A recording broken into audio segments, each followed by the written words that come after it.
موږ د نن ورځې ویډیو خاص کر د میندو د پاره ده، د خواخیانو د پاره ده او انګوریانو د خصوصي دا ویډیو ضرور وګورئ. او هغه زنانه چې د هغې منسس ختم شوي دي او هغې په ځان کې دغه علامات ویني، په کور کې د وړې خبرې نه غټه خبره جوړیږي. د کوم بیماری په باره کې چې موږ کوم ډسکشن کوو دې ته مینوپاز پیریډ ویل کیږي او د دې دپاره د هومیوپیتي یو ډیر خاص میډیسنز دي، هغې باندې خبرې ترې کوو.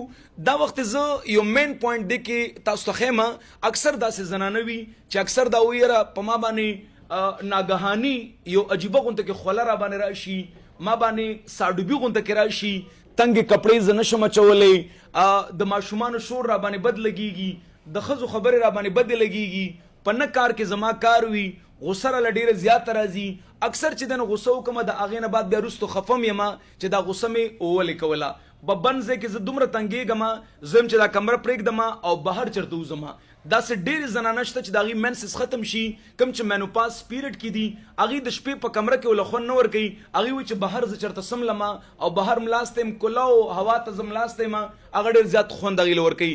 داسې زنانه موږ له راللي چې اکثر دا وایي زما دا زړه دومره تنګېږي، که ما دا ګوتما اچولي وي، که ما دا بنګړي اچولي وي، زه یم چې دا ټول زه لرې کړمه. موږ له داسې زنانه ډېرې راللي چې انګور مې ډېر زیات خیال ساتي، زوی مې ډېر زیات خیال ساتي، خو زما د خولې نه داسې زه پوه نه شم او داسې الفاظ زما د خولې نه وځي چې وروسته ورباندې بیا زه ډېره زیاته خفه یم. خو د زما د هغه الفاظو په وجه باندې زموږ هغه کور چې دنه وران شوی وي یا جګړه جوړه شوې وي. داسې زنانه چې مینوپاز یعنې مطلب د هغې زنانه بیماري ختمه شوې وي او د هغې نه بعد اکثر دا ګیله کوي چې کله د شپې سملم نو په ځان چې بستره راواچوم نو زه پکې خپې نه پټوم، مخ پکې نه پټوم، زه انتهایي زما د خپو دا تلی سوځېږي. هومیوپیتي کې د داسې زنانو دپاره یو ډېر خاص میډیسن دی.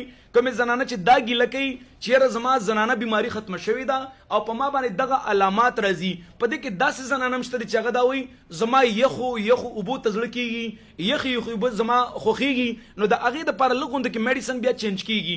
خو دا کم سمټم کم علامات چې ما یاد کړل د داسې علاماتو دپاره د یو زنانه دپاره یا خاص کر د مور دپاره هغه زنانه دپاره چې هغه دا کم سمټم ما یاد کړ دا ورکې موجودې دي او د دې نه علاوه هم که دغه میډیسن استعمالوي نو د هغې په وجود کې چې څه بیماري هم ده او په دغه سټیج کې په دغه ایج کې چې کومه بیماري هم ده هغه به ورله انشاءالله ختموي.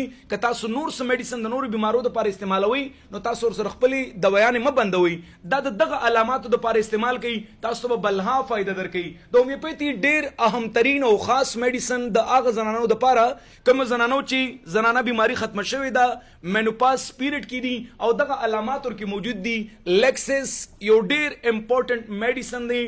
زیاتر زموږ زنانه چې څومره پورې موږ له راغلي دي او هغې کې دا علامات موجود دي، موږ ته د هغې یو ډېر بهترین رزلټ میلاو دی.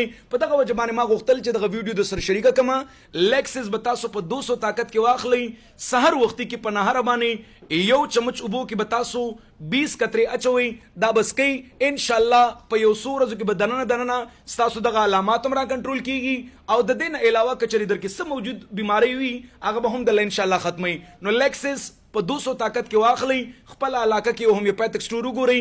دا د حیدرعلي مومند میډیسن نه دی، دا د هومیوپیتي میډیسن دی. خپل علاقه کې وګورئ او استعمال کې راولئ. تاسو به هم دعا کوئ، انګوریانې به هم ستاسو دعاګانې کوي، زامن به هم ستاسو دعاګانې کوي او تاسو په خپله باندې هم چې دی نو خوشحاله یې.